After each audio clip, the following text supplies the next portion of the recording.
शैलेश, किस तरीके से रामपुर की जीत को जितिन प्रसाद देखते हैं और आजमगढ़ में लगभग जीत के करीब हैं, क्या कहेंगे? बिल्कुल, देखिए निश्चित रूप से और इस जीत की खुशी, वैसे तो देखिए आजमगढ़ रामपुर दोनों ही महत्वपूर्ण है, पार्टी के लोग हैं या सरकार के मंत्री हैं उनके लिए, लेकिन रामपुर की जीत और अहम इसलिए क्योंकि खुद मंत्री जितिन प्रसाद जी वहां पर गए थे, वहां पर डेरा जमाया, लोगों के बीच में गए थे, उन्हीं से बात करते हैं। सर, किस तरह देखते हैं रामपुर की जीत को? नहीं, बड़ी खुशी की बात है और बड़े मैं समझता हूँ ऐतिहासिक जीत है। रामपुर चुनाव बहुत चुनौतीपूर्ण रहता है भारतीय जनता पार्टी के लिए, मगर मैं बधाई देता हूँ रामपुर की जनता को कि उन्होंने प्रधानमंत्री नरेंद्र मोदी जी और हमारे मुख्यमंत्री योगी आदित्यनाथ जी के जो नीतियाँ हैं उन पर विश्वास व्यक्त करते हुए जो ऐतिहासिक विजय दिलवाई है भारतीय जनता पार्टी को, इसके बहुत दूरगामी परिणाम होंगे और आप देखिएगा कि आने वाली राजनीति में ये जो रामपुर की जीत है इसका कितना प्रभाव पड़ता है। सर, कोई कहता था कि रामपुर सपा का गढ़ है, कोई आजम खान का गढ़ बताता था। बिल्कुल, यही तो मैं कह रहा हूँ, इसका महत्व इसलिए बढ़ जाता है कि सभी गढ़ ढह गए।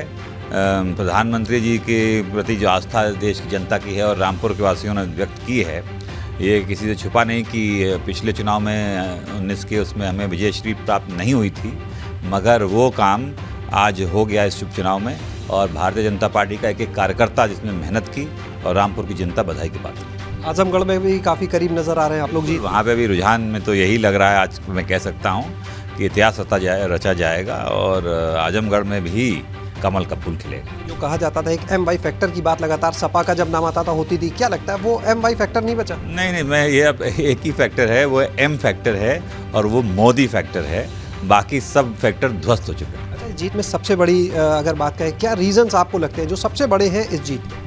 नहीं, रीजन साफ हैं, जो प्रधानमंत्री जी का कार्य केंद्र सरकार का है और प्रदेश में माननीय योगी आदित्यनाथ जी का प्रदेश में जो हम लोगों की नीतियाँ हैं, जो कार्य हुए हैं, जो संकल्प पत्र तो हम लोगों का था उसके प्रति जो पूरी सरकार केंद्र की और राज्य की लगी है और प्रतिबद्ध है कि पात्र व्यक्तियों को योजनाओं का लाभ मिले, उसी के प्रति ये जनता का विश्वास है। सर, इस चुनाव में खुद मुख्यमंत्री, आप लोग, पूरा मंत्रिमंडल दोनों जिलों में गया, दोनों लोकसभा सीटों पर प्रचार किया, यानी उसी तरह से लड़े जैसे आप लोग चाहे विधानसभा का मुख्य चुनाव हो, लोकसभा वैसे लड़ते हैं। लेकिन सपा को हमने देखा, अखिलेश यादव उपचुनाव में प्रचार के लिए नहीं निकले, इसे एक उपचुनाव की तरह ही देखा।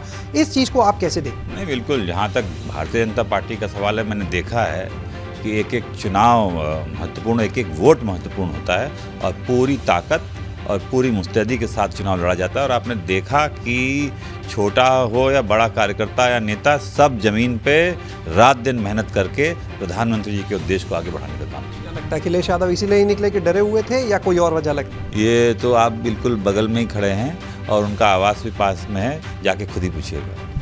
जी, तो आपने सुना यहाँ पर जितिन प्रसाद जी को, जिनका साफ तौर पर कहना है कि सिर्फ एक फैक्टर चला, मोदी फैक्टर, जो मोदी सरकार ने, योगी सरकार ने काम किया जनता के लिए, वो फैक्टर काम किया और उसी के परिणाम है कि अब कोई गढ़ वाली बात नहीं रह गई, कोई MY फैक्टर नहीं, सिर्फ M फैक्टर रह गया है।